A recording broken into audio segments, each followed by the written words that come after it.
Live on YouTube in like 2 seconds. Bam! Good morning, y'all. YouTube. Hey, you can't. Well, this is why we go live on YouTube for reasons just like this. Y'all see all these good behind the scenes stuff as we get ready for y'all. Damn. And your mic is like right in your face.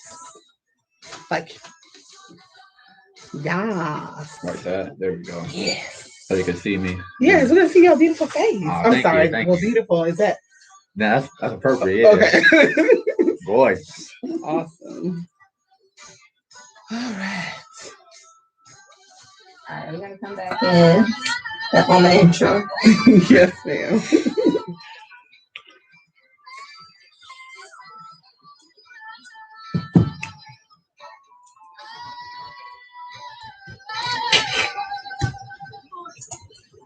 Y'all beautiful faces this morning. Thank y'all. Thank y'all.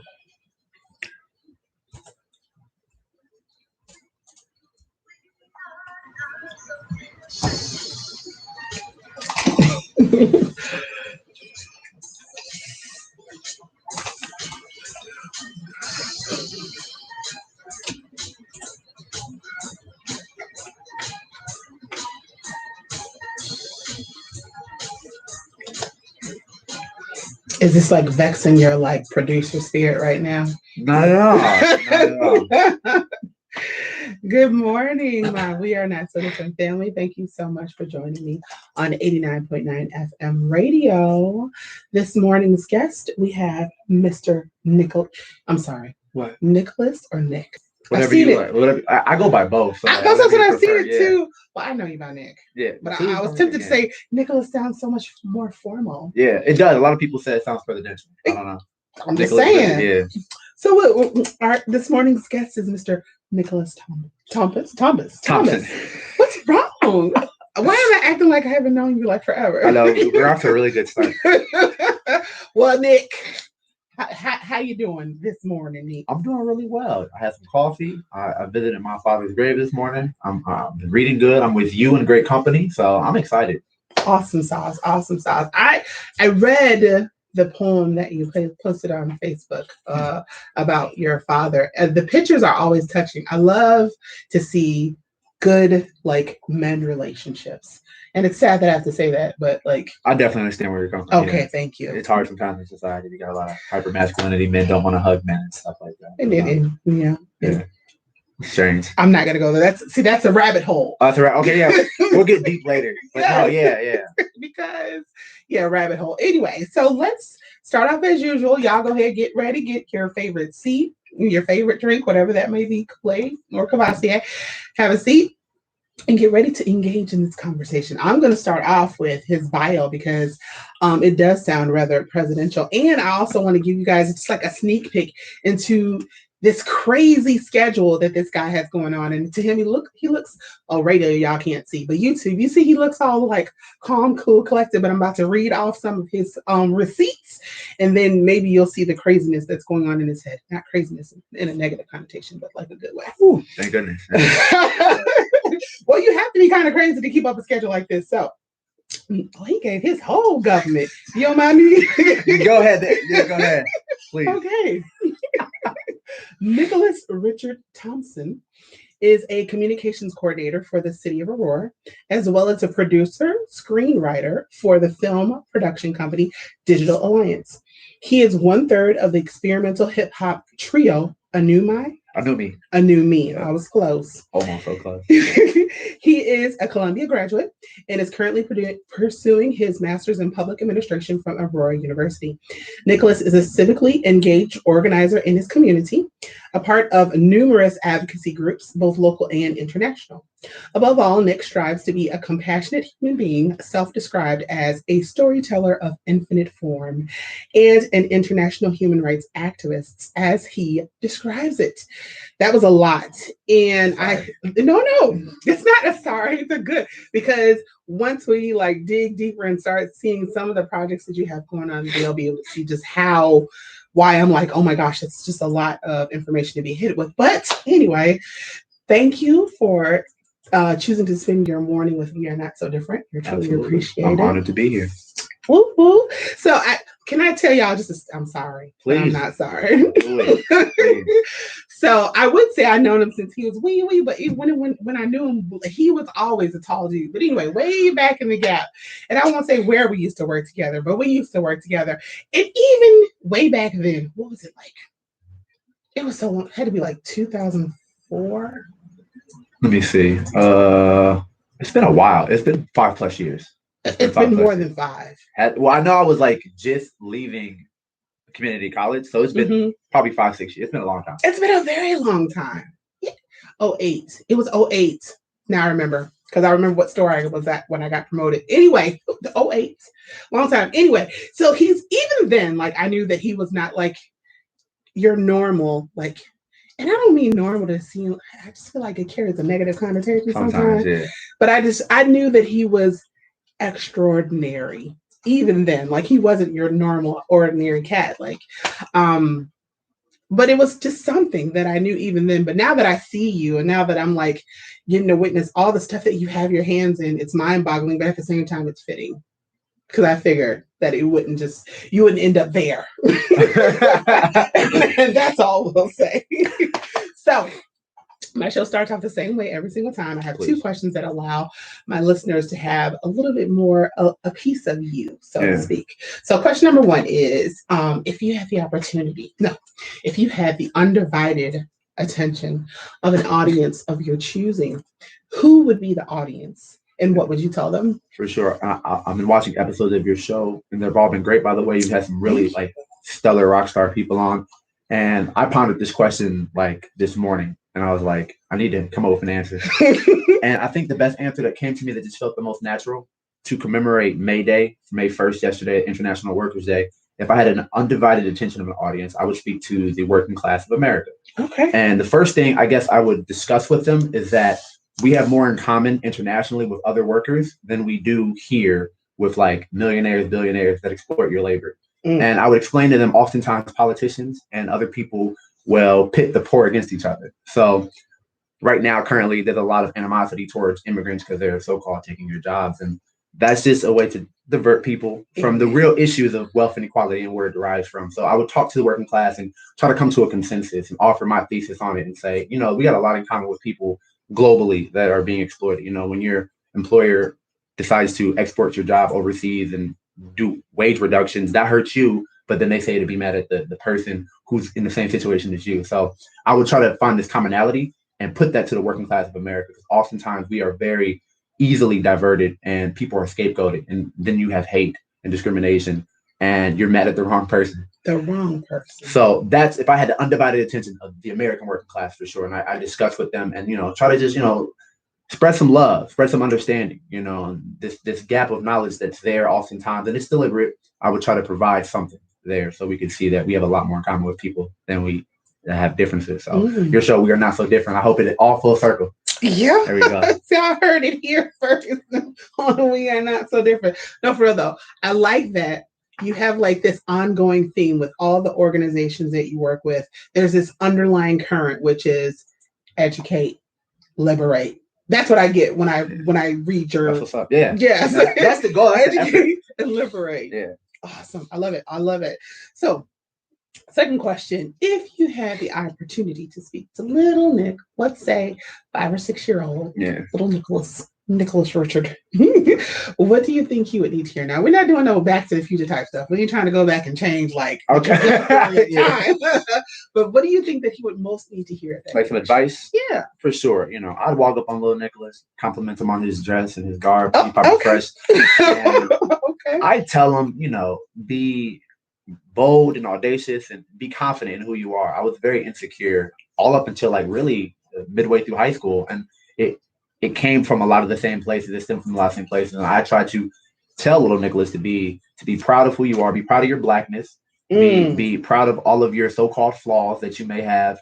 And, because of my insecurities, like I didn't do a lot of things. So for example, like I stopped fire early on, and then like later on I started doing music. What if I would have kept with fire? Yeah. So these are like, that's one example. And there's just things that I didn't pursue because of insecurities. And I was truly worried about what other people would think about me.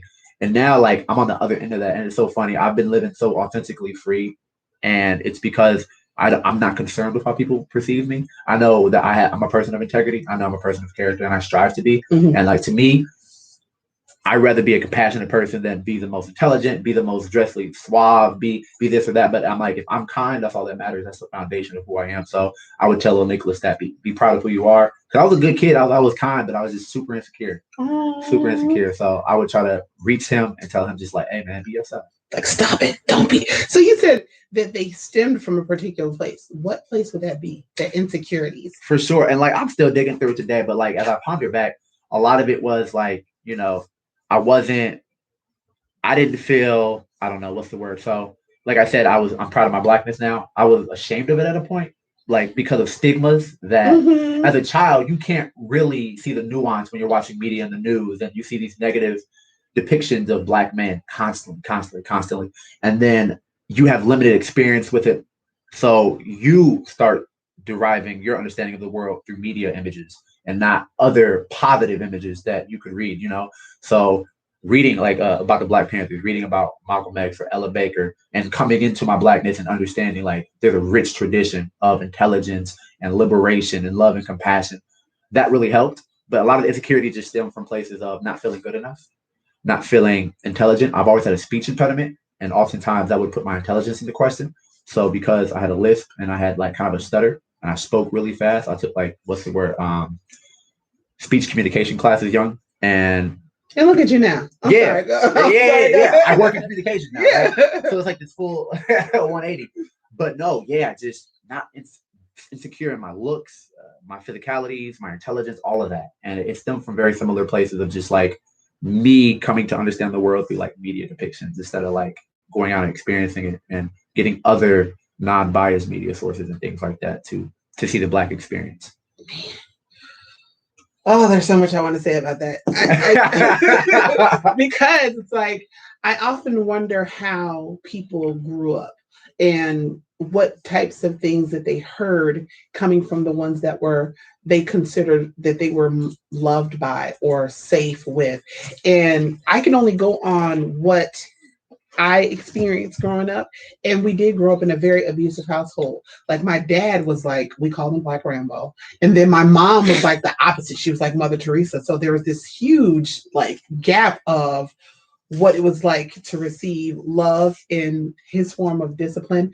But even though we had this hard rock and this hard, but then we had this soft place to land, for lack of a better word. And I don't know if it was because of the combination of two that I grew up where I really didn't so much care what people thought, or if it was because I always had this woman who was like, no, everything's good. Yeah. So I often wonder, what are people's influences as it pertains to, like, I understand that you got a lot of it, what you were looking and you were drawing from media, but like from your support system or from the people that were surrounding you or the people that, your village, for lack of a better word, do you feel that there was, and this is not a condemning moment if there weren't, no, for sure. But do you feel like that you got that support, that you got that, hey, you're accepted, that you got that in some way, shape, or form from your village? Well, and I think where it stems from, then I'll get into this a little bit more. So I was essentially raised by my mother and my sisters. I have 7 sisters, right? And 7 sisters. Yeah. All strong, beautiful Black women. I bet. And, each of them at different points in my life have taught me different things and given me guidance in different ways. Most notably, probably my sister Audrey, my eldest sister, and my sister Nicole, right? And I'm a mama's boy, so very close to my mother. I think a long time, this is not condemning, like you said, I got love for the men in my family. Mm. I didn't have a lot of male role model figures. I got love for my brothers, but they're in and out of jail. I didn't have strong connections with them. I've always been closer just with my sisters naturally. A lot of my uncles, same thing, unfortunately.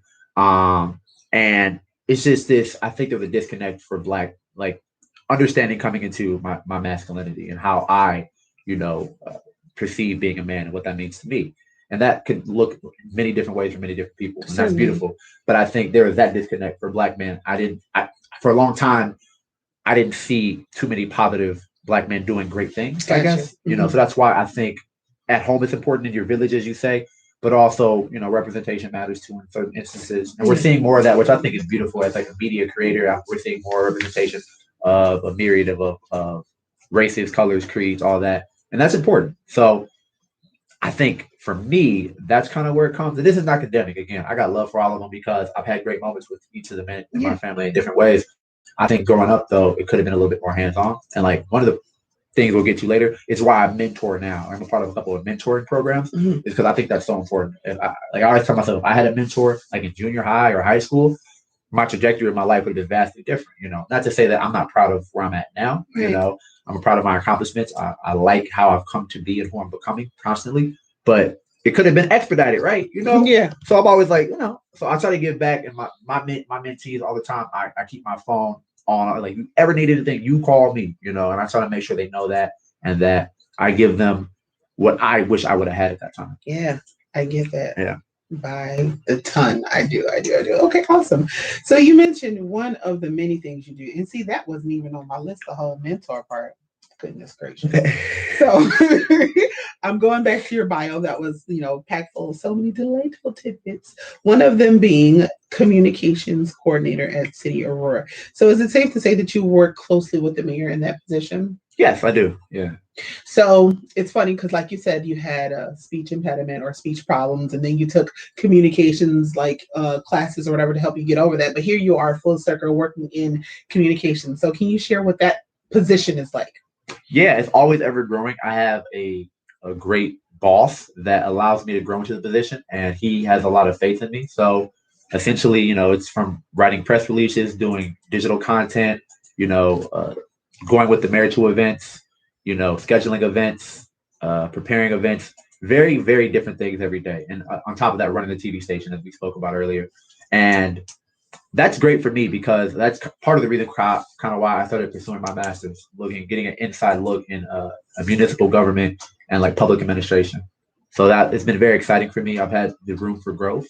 And my boss is very trusting. Sometimes he's too hands off. Sometimes I wish he would. I hope he's not listening. Give me some parameters. But no, he has such trust in me, and he offers me guidance, and I appreciate that. So it's been a great working with the mayor, seeing him and the administration and what they do. Very proud and fortunate to be working alongside these people who have a love for the city as I do. So, do you see yourself headed in that direction? What direction? Don't act like you. So it's so funny. I get this question sometimes, and yes and no. So if my mom's probably watching, she always tells me like I'm too militant and too radical. So Mama? No, it's all love. It's all love. Okay. No. It's all love. But yes, I would like to be in some public role, probably at the the municipal level, the city level, or in like possibly a state level. I think I'm very distrusting of the federal government. I don't know how much you can actually get done there. I believe anything that's ever been majorly transformed in our society has been by mass movements of people. You look at the civil rights movement, you look at anti-war movements, you look at the LGBTQ plus movements. This wasn't legislators giving you rights. You came and took and you advocated for yourself.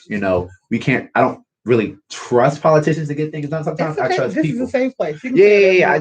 So I trust people more so. So I feel like I might have a stronger role outside of politics. All the people that that I admire the work they did weren't really politicians. Angela Davis wasn't a politician. She was a revolutionary. Malcolm X, Huey P. Newton. These people weren't in the political apparatus. They were outside of it. And I feel like at times you can be constricted. But also we're on a different generation. I think if, I never pretend to know the future. I let the circumstances dictate the means. If there was an opportunity for me to run for office and I thought I could do well there, that I was needed there, I would take the opportunity and run with it, right? Because I'd rather have me than some other person who may not have the interest of the people. And I know I got an undeniable love for the people, so I would attempt to. So though my political views are oftentimes diametric to like the political system, yeah, I think I'd rather have myself in that position than some random person. So right. I hope that answers. I go for tangents a lot. No, it's fine. I hope so. I hope that answers the question. We are not so different as a fan of tangents and rabbit holes, remember, like we talked about. So you're totally fine. I find it ironic that the very thing that was, I can imagine, a huge roadblock in your own personal development, being your speech, is the very thing that is most prominent about you? Your voice. And I'm not talking about like the sound of your voice, but your voice. Yeah. And you're so young. What are you, like 27? I'm 26. Just turned 26 April 11th. That's what I'm saying. Like, you're super happy belated birthday. Thank you. Much appreciated. You're super young. Yeah. And to be so, I hate using the word. What's the word? Woke. Oh. I hate it.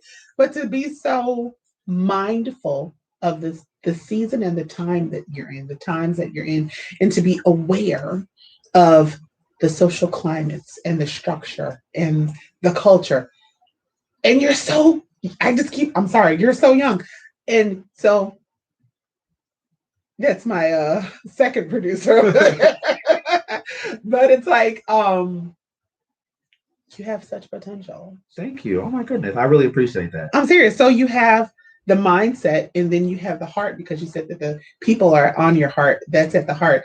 And then you're taking classes, so you'll have the knowledge, and you already have the experience because you're working in the climate. Like, have you ever thought about these things, how things seem to be coming together for you? Or is this you said something really profound that, like, I thought about abstractly but never put a lot of thought into it. Now after I leave, I'm gonna think about that. Like you said, the biggest roadblock was my speech, me taking speech therapy, and now, like, that's all that I do. Yeah, that is very interesting, and I'm gonna have to ponder that later and like what that means. And I'm gonna give you something else too, because you said that you used to sing, you were in choir. Yeah, I loved choir, but then, like, I was in, like, again, insecurities, like your voice. Yeah, so then I left choir. I wish I would have stuck with it. Mm-hmm. And now you're in music. Yeah. So, and this is nothing that my people don't know already. When my brother was younger, he used to sing. Like, my family, all my brothers can sing. They won't tell you that nowadays. But my mama, she used to have us in line in a little row, like the Jackson 5. There are 5 of us and singing. We know parts and harmony and all that good stuff. Anyway, so he used to sing. And one day, my dad, Black Rambo, heard him singing. He thought it was me. He was like, no, it was me. And he told my brother, singing is for sissies. So my brother stopped singing and didn't pick back up singing until he was like 30 plus. Yeah. So, and he's one of those people that has a voice too. Brian, if you're listening, you got a voice for the nations. So, what? No, you're looking. So I find it funny how the very thing that has the potential to change the trajectory of your very life is the very thing that is trying to be snuffed at such a young age. Moses had a speech impediment. Here I go. Let me pick up my Bible. I'm just saying, he was like, don't use me, Lord. Don't use me. Send, give me Aaron. But I just want you to take some time and think about that later on. Like, the very thing that is like your... I might write a poem about it for sure. Yeah. Oh, okay. If you come, you're gonna go ahead and bless us with that poem later. I'm gonna write that down. Mm-hmm. Absolutely. Okay, awesome. I need to get out of that rabbit hole. So let's go into another side. Let's see, Digital Alliance. Yeah. Your film company. Tell us about it. Cool. So it's not my film company. I work for them. I'm sorry. Well, I just feel like everything is his. Like, he's got this gravitational pull. It belongs to Nicholas. Go ahead. Yeah. It's like a collection of just incredible, like, artists and filmmakers. And I applied for the job, and I hadn't did too many, like, screenplays at that time. I was just coming out of college, really, and, like, I was a young screenwriter, and they needed a screenwriter. So I applied for it, got it. And from there, I've just had the opportunity to grow with them. I've directed projects. I've produced. Producing was something I always loved doing too. I've produced for some of my teachers. I've produced some independent projects. So I've been able to produce for them now. I've edited projects, things like that. And it's like a family, really. And I think that's how all businesses should be ran. And, you know, like, those are like my brothers now. Like, you know, Kenny, one of the owners, like, he's invited me out to the Kentucky Derby. They've invited me out to go to the woods and shoot guns. And, like, they have, like, you're so funny. I'm sorry. No. It's all good stuff. As long as nobody break out a teacup. I'm sorry. Go ahead. But no, yeah, I love the work that they do, because they are very similar to me. They are very focused on the art of it. They never want to get lost into the kind of the business, bureaucratic side. They are pure artists at heart, and they got a lot of love for just creating a good product. And I've grown with them, and it's been great. Like, one of them texted me this morning, because, like, I put, like, on Facebook the poem from my father. One of them texted me this morning, was like, "Hey, my heart is with you today." Like, stuff like that. I So love that. Yeah, and I, just growing with them. They have another sister company called Versi Brothers, which is more focused on entertainment. So looking forward to the future of that, working on more entertainment-based content and not just like commercials and internal business, corporate stuff. But all of it's fun. I learned so much, and the people like Bobby and Shane, the crew there, they're incredible. They're so incredible. I learned so much from them. They're so masterful in like cinematography and so many other aspects of production that I've learned a great deal. And just like fostering friendships with these people, I feel so fortunate to be able to have two jobs that like I like the people I work with. I can learn from them. It's reciprocal, and like I have a lot of freedom to grow within these positions. And a lot of people can't say that, so I feel very fortunate. I count 3, and we're going to keep going. But you said TV, you said communications at the Digital Alliance, and then at the mayor, that's 3. Technically 3, yeah. And we're not done. We're not done. Oh, well. Yeah, we're not done. So I'm not gonna lie. When you started listing out some of the stuff you had going on, I went on Facebook and I stalked, Digital Alliance, because I wanted to know, was there anything that I would have known or seen, like, or recognized? Yeah. And I can't say that I recognize any stuff there, but what I can say is that I saw some of the most vibrant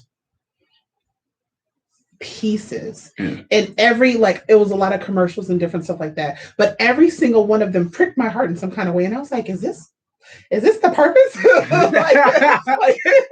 Have you mastered the art of tugging at people's heartstrings? But I was like, this is really cool, and it was vibrant, it was nice to watch, like it was really well done. So I don't know if you had anything to do with any of that stuff, but if you're working there, I can imagine that you did. So beautiful. No, I'm glad, and that's what we strive for all the time. We talk about being dedicated and focused and passionate, and like the purpose of sharing these stories is to tug heartstrings and connect with people. And I think any storyteller would tell you that. And I'm glad that had that effect. That's like super gratifying to hear. But see, what you don't know, and a lot of people don't know about me, is like, I don't like to cry. Like anytime I see something, and like I feel like if I'm like weepy eyed or whatever, I feel like I've been taken advantage of. Like I legit get angry because I'm like, oh my gosh, I don't know. It's a weird. So I don't watch movies that'll make me cry. I don't watch even if the sound is like a dark sound or anything, like I won't. But yeah, each and every one of those, and I kept pushing play, and I was like, why is this happening to me? Why am I torturing myself? But it was very, each and every one of them were very nice to watch. So I don't wanted to put that out there. Thank you. You're welcome. I'm sure they appreciate that too. Well, I hope they're listening, and if not, give them the link to my YouTube. Absolutely, I will. Today. So, let me say correctly. Anumi. Anumi, yeah. I know there's a story behind that name. I feel like I need to know the story. Yeah. You're 1/3 of part of that. Yeah. Let's talk about it. Let's talk about that. So yeah. Anumi, it's funny. I came up with the name one day when I probably shouldn't have been on my phone at our job where we used to work. So I was writing, and I was just, back and forth with my partner, Eric Sosa, and we were talking, and we had like 30, 40, 50 names on like a sheet of paper. We're just going through things saying no. What we wanted was a name that could be infinite, right? And that could go and surpass like contemporary times. Because once you name yourself, that's what you are, right? Mm-hmm. And we felt that as restricting. Because like, let's say we name ourselves something that is relevant today, 5 years from now, it's not relevant. We've grown as people. And it's funny how it came to be. A new me is a play on words. A new me, right? So, okay. Yeah. And eventually I was looking in the dictionary for a word, even in different languages, and a word didn't exist for the concept of something perpetually, infinitely growing. Okay. It wasn't really a word that fitted exactly. So I came up with a word. I'll make up a word. I was like, Shakespeare made up words. He was cool. Why can't I make up words? Okay. So we came up with a new me.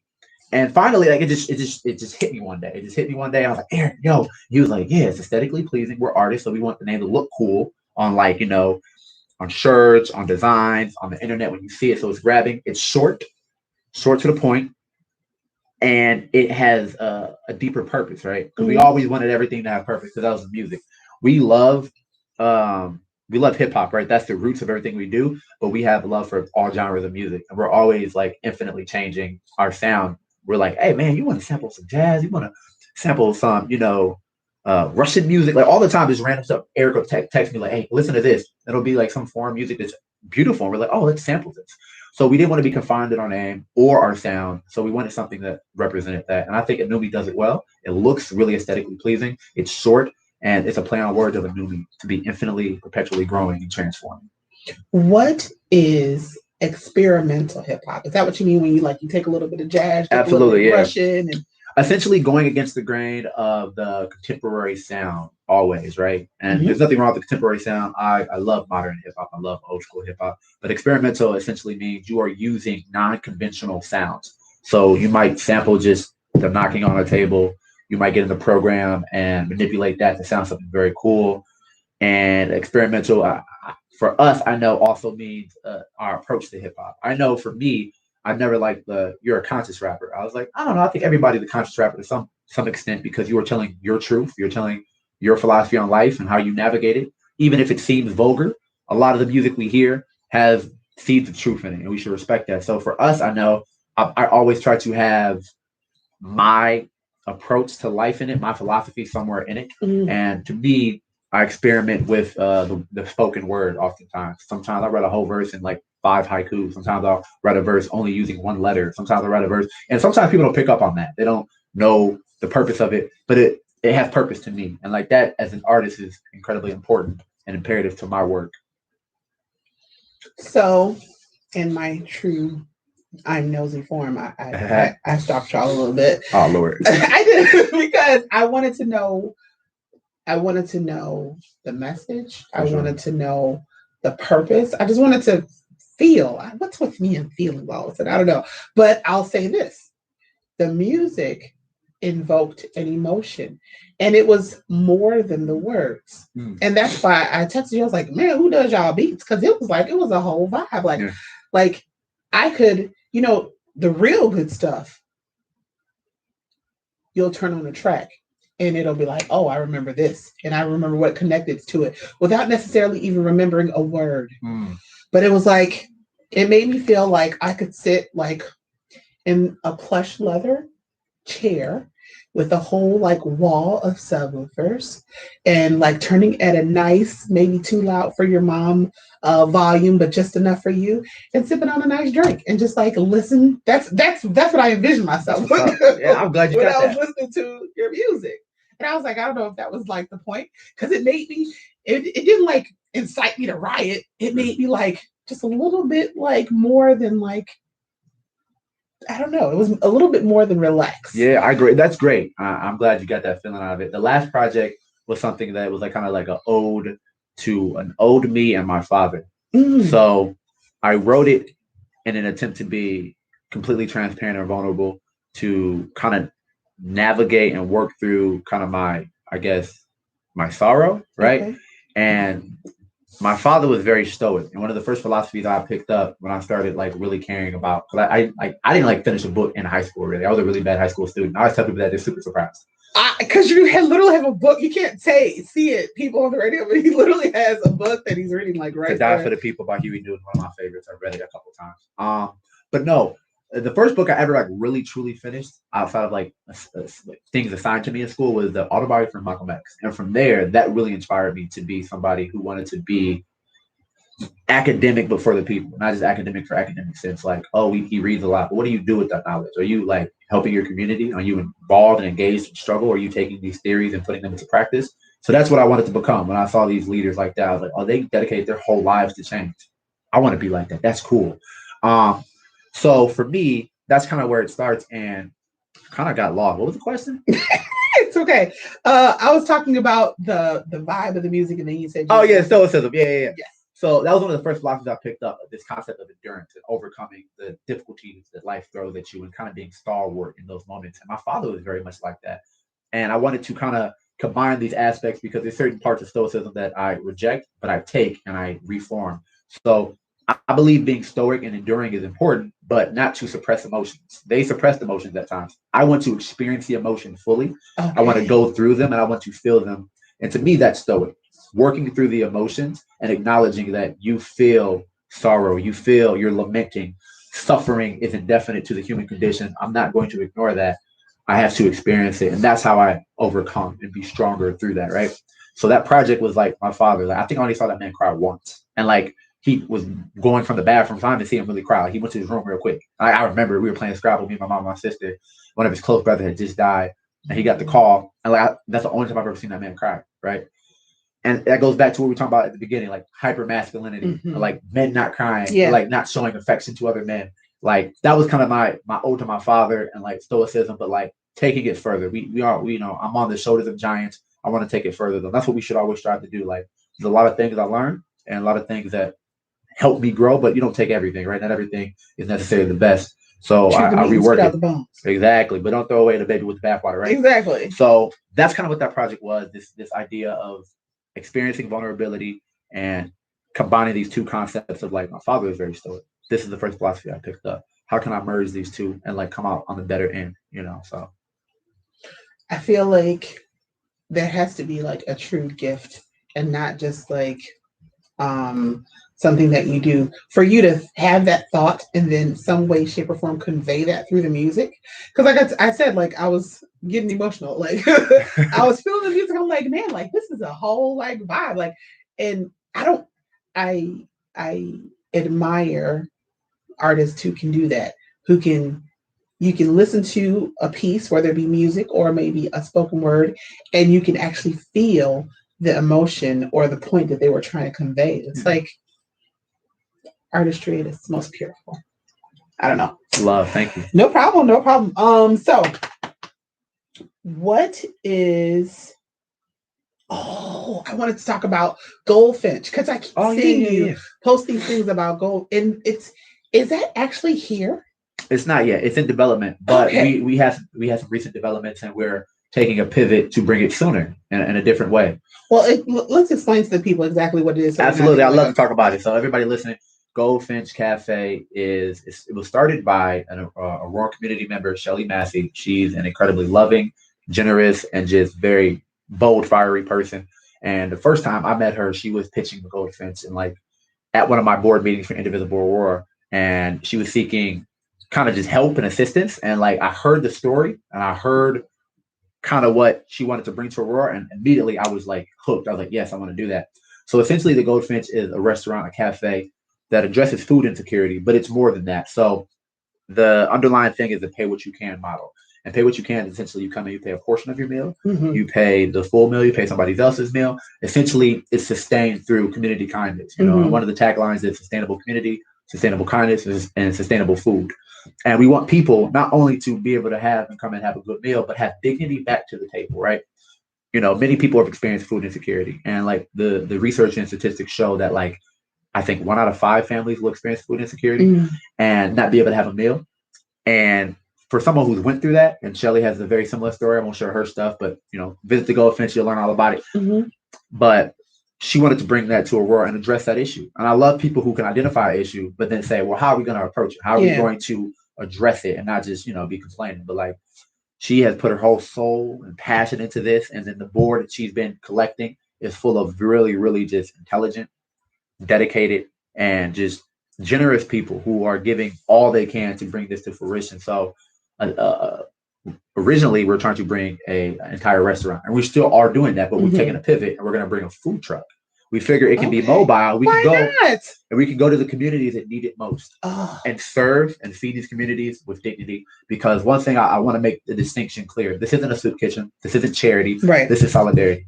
You know what I'm saying? And to me, the distinction between charity and solidarity is that I stand with you in the struggle, because we all have very similar human existential struggles. And this is not like, oh, I'm going to help you, but no, this is like we're helping each other, right? Yeah. This is a sense of love and not any sense of like, this is my duty as a human. Like, I don't like the idea of charity. This is pure compassion and just working alongside our community to make it better. I think it's super important, and oftentimes people feel defeated because there's so many things. Because people care. I know people care. All the events I go to, all the things, I connect with people, even of different like diametric political ideologies. People at the end of the day want people to be taken care of. It's just how we do it. So I know it's there, and a project like this is for and of and by the community. Shelly had this idea. She wants a coordinating board by the community. So people who have might be houseless, people who might experience food insecurity. She wants you to come in very similar to a co-op and be able to have a say in how the business is ran. How can we best serve you? How can we best work alongside you to make sure that we have one of the best communities? And I love that idea. It's very, it aligns with my ideas of cooperation, democratizing the workplace and things like that. So it's a great ambition, and I feel very fortunate to be a part of it. And I can't wait till it comes to fruition. I was, doing my due diligence and stalking. No, but out of all the stuff that I have on this list that you're currently involved in, that one is the one that sticks out. So it did another protect me at my heartstrings. So I want you to tell people while telling me how people can get involved in this project, because I am blown away. And whatever can be done to help the facilitation of bringing this, whether it be food truck or restaurant or whatever, into fruition, man, like what can we do to spearhead this process? Absolutely. So anything, really, anybody can get involved. That's the beauty of the Goldfinch. That's the beauty of, collectivizing and mass movements.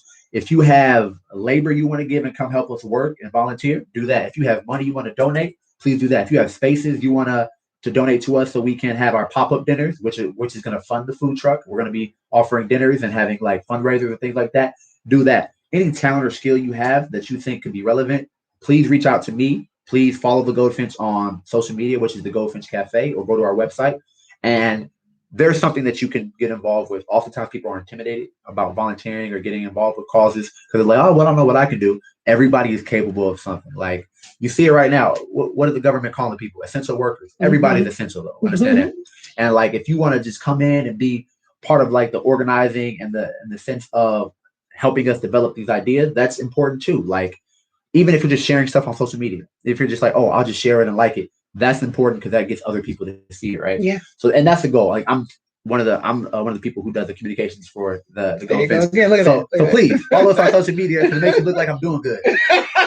Follow it, share it. Doing good. But yeah. So anything that you want to dedicate to us, we will be really appreciative of your support and your solidarity with us, and we can use anything. And awesome. Whatever, if you have a love of the community as we do, there's something that can be done.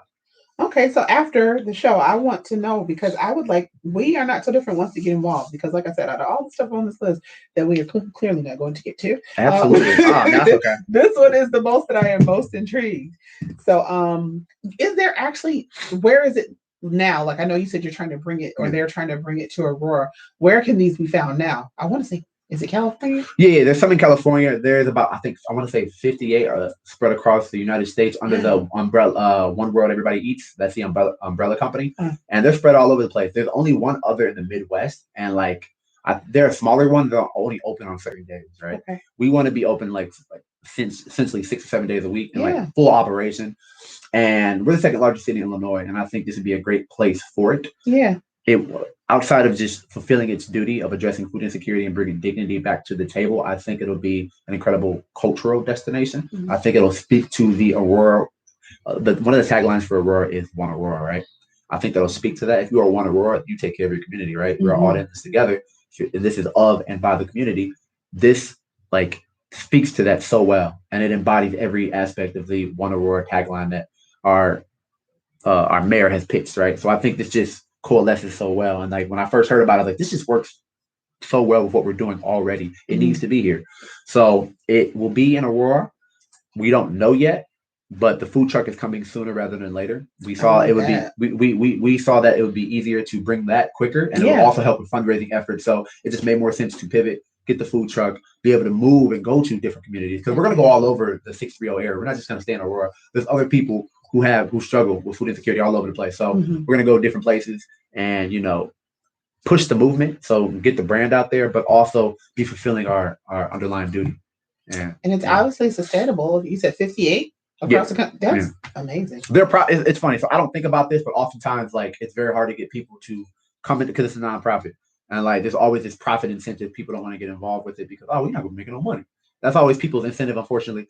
But ironically enough, the profit margins for a lot of these cafes across the states are very high. They do very well. And like Shelly, the executive director, went to a convention for essentially these cafes and got to learn so much. And she came back with numbers and stuff. I was like, this is actually really profitable. I mean, and so we're just going to use that to leverage for people who are naysayers. There's always those naysayers like, this won't work. I know business. Like, all right, whatever, brother. But the reality is, man, I'm not interested in like making millions of dollars, and nobody on the board is. We want to serve the community. That's the goal. We're not worried about these profit margins. And like oftentimes, and I'm gonna go on my tangents, when you're too worried about profit, you are like restricting yourself, humanity, and progression when you're worried about like, we need to make profit. Well, no, what good does it serve? That should be the first question, I think, for any company. What good do we serve? Are we satisfying the needs of our community? Not, is this gonna make some money? That's so whack to me. No, I feel you. I love your heart. It's on full display at this point. I love it. So there was, where'd it go? Oh, the emerging leader honoree. Congrats, sir. Thank you I very don't even much. know. Okay, I see you. I don't even know if people are aware of just what that means. So I would like for you to share. Sure, I don't know either. No, I'm playing. Yeah. No, I was very caught off guard and surprised by it. So the African American Heritage Advisory Board, which I'm the liaison for, they have this heritage dinner and they award scholarships to kids in the community that are doing incredible work. And you write a essay in, and they try to get everybody from different communities in the Aurora area. And this year, this is the year they've awarded this. They gave it to me and Kim Harris, an incredible Black woman. She like graduated from an Ivy League school. She's an attorney. So I'm sitting here next to her. I'm like, I ain't done that. Y'all sure y'all want somebody else? Nah, yeah, I just admire the work she does. She's on the board as well, and no idea. So it's funny. So I'll tell you the story. I'm at the front desk because we're volunteering at the dinner, and like everybody's inside hearing the speeches of the other honorees of other different awards for like the other awards that the mayor gives out and the board gives out for just like African American leaders doing great stuff in the community. And I'm like letting people in, and like it's kind of dying down. Everybody's eventually inside having dinner, and I'm outside still getting at the ticket desk, right? And someone comes out, Nick, you gotta come in here. I was like, why? I'm thinking something happened with the sound and like something broke. Like, oh no, I gotta go in there. And I come in, and then I hear the mayor say my name, and I'm looking, and all these people are staring at me, and like they're calling me up, but I wasn't in the room. So they did this preamble, right? They did this preamble, like this person's doing this, and he's that, and like I didn't hear none of that, right? Because I'm outside. So I come in Serving. later. Yeah, I love it. And I come inside, and I'm like, oh, what's going on? And like it took me a second to realize. So like when it go up, they're awarding you something. I'm like, oh snap. So I'm walking up there, I get up there, I get awarded, and I'm still in shock. So I'm like, I hope they don't ask me to speak because like I'm not ready for that. I don't know what this is. But no, it was great. I'm very honored because it's coming from people who I admire. And like there's always that certain amount of just extra capacity of just like thankfulness when it's people you admire acknowledging you. None of the work I do is ever coveting acknowledgement or awards or accolades, but it's appreciated. And to be an emerging leader, I guess what that essentially means is somebody in the community that's taking lead and emerging in their own and is out there visible, with the community and things like that. So yeah. You still seem like you're a little confused as to why you got the award. No, you know what? I think it's funny, but so I was talking to my boss about it, and this man has eyes everywhere. So I'm not very vocal about what I do at my job. Like, a lot of people don't know the things I'm involved with unless it comes up and it's relevant. They ask me. So I was surprised that he knew all the things that I did, and that's kind of why he awarded me. He's like, yeah, you're a young Black man, and you're exceeding in these different positions, and you're moving into the the city ranks and things like that. So like I don't boast. I don't tell people the things I do unless it's super relevant, right? But he knew. He's oh yeah, no, I'm aware of like the things you do, and that's cool. Like that's a dedicated boss who's like engaged with his employee, which I think is I feel honored to have that. Goodness gracious. So yes, the Aurora Area Interfaith Food Pantry, the Goldfinch Cafe, the Black Alliance for People, Indivisible Aurora, ARRT, which is Aurora Rapid Response Team, African American Heritage Advisory Board, Aurora Emerging Leader Honoree. Those are just some of the things because I feel like if I would have stalked a little bit longer, I would have. And you did a piece in the Daily Herald recently. So it's like while you were like talking, like I still got the sense that you were a little surprised. I won't say befuddled because I believe that you grasp the understanding of why, but surprised at why you were blessed with this award. And I'm like, does he see it? So I'm asking, do you see it? Like the expanse, do you see? Yeah. So it's funny. So when you list it, it sounds like a lot. But for me, like, I have visions for how the world can be. That comes from my very existential background. The world doesn't have to be suffering. Like when you look at things like contradictions such as like we have more vacant homes than houseless people. In theory, these people could have homes. When you see people starving and how much food is wasted yearly globally, we could feed everybody. These are the contradictions that like keep me up at night and are very strange. So I love everything that I do. I'm very proud of the accomplishments, but I feel like the vision can go further. So then, like, and I think my mom told me this before. She was like, you get so caught up on the destination, you're not worried about, I guess, like the trail that you're leaving and you're blazing. Like, be focused on that and take your victories, right? And that's important. And I get really, I think, myopic and focused on, well, the world still isn't where I want it to be. My community's not where I want it to be. So then, I guess I see it, but to me, it's like it's not enough. And I don't know if that's good or bad, but it's a constant conflict within myself to take a breath, take a step back, acknowledge what's being done, and stay focused on what needs to be done too. Right? I don't want to celebrate and have this victory dinner before we reach the finish line.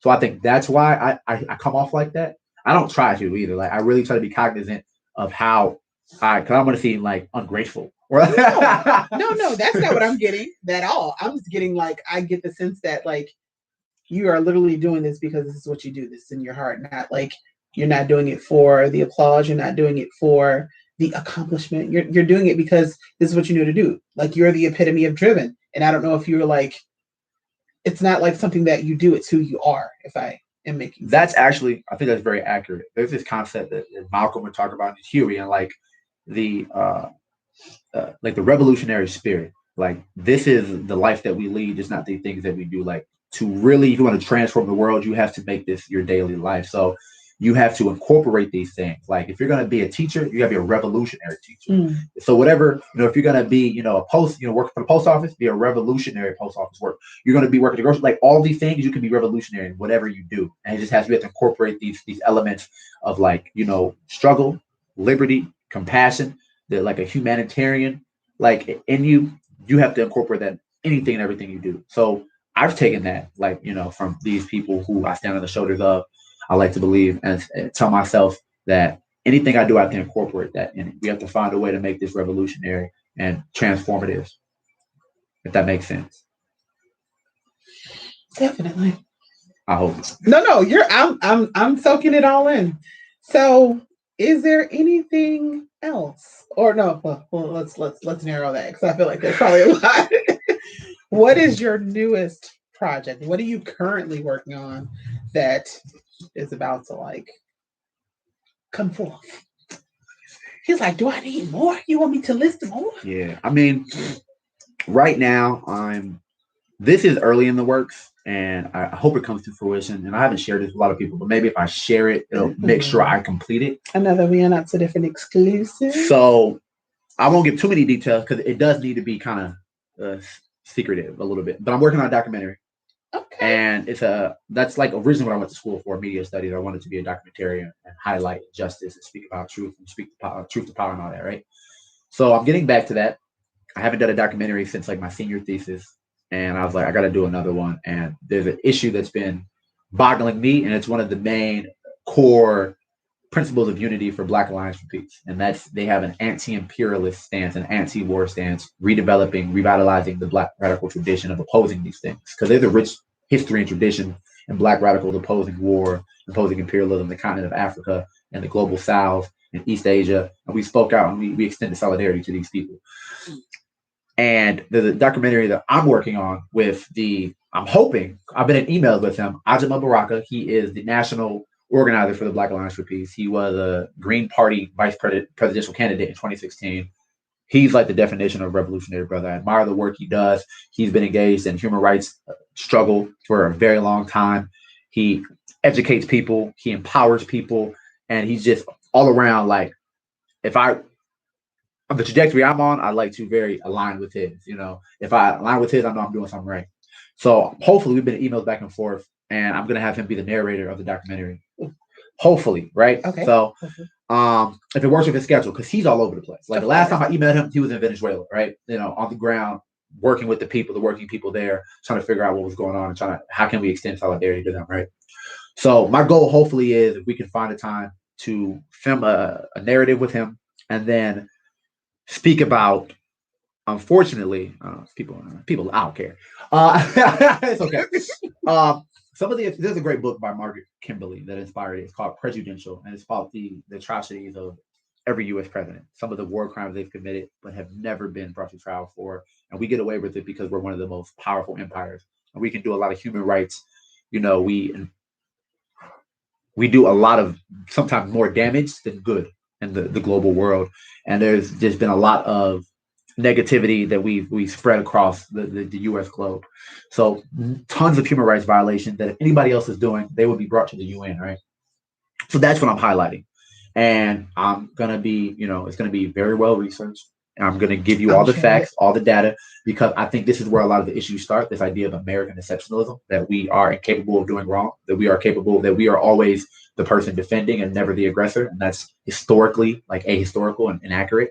So I want to bring that to light because I think that's the foundation of, well, how can we improve the America for the wretched of the earth, the most vulnerable? We have to start with acknowledging that there's issues, right? Yeah. You can't acknowledge that there's issues, you can't fix them, right? Right. So that's where it starts, and that this is a very important documentary to me. Someone who has Pan-African sensibilities, and like one of the programs America has is called AFRICOM, and there is about 56 bases spread out the continent of Africa, and these bases are there essentially to protect their monetary interests. And one of the initiatives of Black Alliance for Peace is saying, we want you out of Africa. We want you out of the global South. We want you to stop interfering with democratically elected leaders and their governments. There's a long history of America, like through the 60s, 70s, 80s, overthrowing democratically elected governments and then leaving these countries in shambles and coming in and saying, oh, this is a failed state. Well, because you failed it. You did that. And then, it's just these large interconnected things. And it comes back to then immigration policy, right? Oh, all these people, all these refugees are coming in. Well, you destabilize their country. They have nowhere else to go because you did that. And we have to start, I think, as a country, because you can't improve the world until we, I think, improve it here, because we are cause a lot of the devastation. Mm-hmm. And this is here. Yeah. And then oftentimes I'm told, like, I'm anti-American. No, if anything, I'm more American than you because I want to see it do better. And I know we can. If Americans knew where their tax dollars were going for endless wars, we spent about, for like Iraq and Iran and Afghanistan, over $6 trillion. But they tell you can't have healthcare. They tell you can't have college because it's bad or whatever. They tell you all these things, oh, it's socialism. The money's there. So first off, the money's there. And I go back to what I said before, the contradiction of having more vacant homes than houseless people. So then in theory, you can house these people. We don't have a lack of resources. We're choosing not to actively every day to run a country like this. And then we say, oh, well, this is a political system. This is the economy. These are fabricated concepts that humans have made to navigate the world. We're letting these concepts that we've made run us. Mm. So to me, these are the contradictions we have to correct. We have to address. And these are the things that your documentary I want to touch upon. And like, it's a very nebulous concept. I know exactly what I kind of want to get out of it, but I want to make sure it is in the 3-act structure. I want to make sure that it is concise and I'm not all over the place. So we're still in early stages of development of that. I'm still working with a couple people who are doing research for me, really, really intelligent, dedicated people who are helping me with research. And just my cinematographer who said he wants to do it. He said, oh yeah, let's do this. And he's like doing it all out of the love. So I'm super excited for it. The pieces are coming together slowly. And like, I'm going to take my time with this. So like, once we get everything done, I'm still going to take time to edit it. So this isn't going to be like in 2-3 months. No, I feel you. But this is like one of the things that I've been working on since COVID started, and we've been in shelter in place. And I've just been taking the time to really think about what I want to do this year. Every year I try to have an overarching project. Last year was my album dedicated to my father. And I got a lot of other things done, which is great. This year, I think I want to work on the documentary and have that be the overarching project. Awesome. That was a lot. And I feel like, sorry. No, stop saying, I'm saying that was a lot because it gives you a lot. It gives me a lot to think about, a lot to consider. And I'm really excited for you in this journey that you'll be taking to go through the process of creating this educational piece. Like I said from the beginning, educate and liberate is what I get from you. Like, how do you? So once again, I want to thank you so much for, taking the time to spend with us this morning. Our hour's up. It goes really quickly.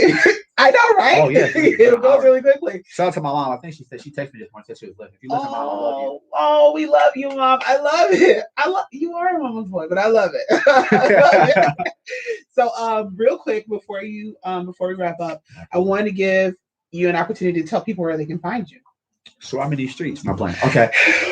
No, for sure. I mean, you can find me anywhere, like social media, Nicholas Sean, RT, Twitter, Instagram, Facebook. I accept just about anybody. And if you want to engage in, liberation and struggle, hit me up. We're all about that. I'm always looking for a new project and new comrades to to work with and create change. So if you got a project that you're working on, you feel like you don't feel like you got enough people with you, hit me up. I'll find some people. We'll make it happen. I love it. I love your heart. And last week I forgot to announce it, so I'm going to do it this week. Last week my book, Daily Devotions from the Heart of an Encourager, came out, and I totally forgot to announce it to my YouTube people, to my 89.9 FM radio people, but it is out. And during these times, I think encouragement is what is on the menu, or should be on the menu, for just about everybody. And you're going to find it in this book. So you can find me on Facebook, Andrea Powell. You can find me on YouTube. You can find me on Instagram. Just find me. I'm out here, like he said. We out here in these streets. The book is also on Amazon. If you don't want to wait for me to ship it to you, go download it to your Kindle or whatever electronic device on Amazon and have at it. So until next time, I love you guys. Thank you for tuning in. Thank you for joining us. Thank you for having me. I'm gonna buy that book for my mom because I was perusing through it. I was like, oh, she'll love this. Oh, awesome! Yeah. Yay! Oh, I just told her again. Hey, Mom, don't listen. It's too late. Turn it off. All right, I'm guys. lying. We love you. Till next time. Take care. Fire. Hope that was good. Hope you got what you wanted. Lying. You wasn't lying. You was done. You were excellent. Oh, thank you. Wonderful. Okay, good.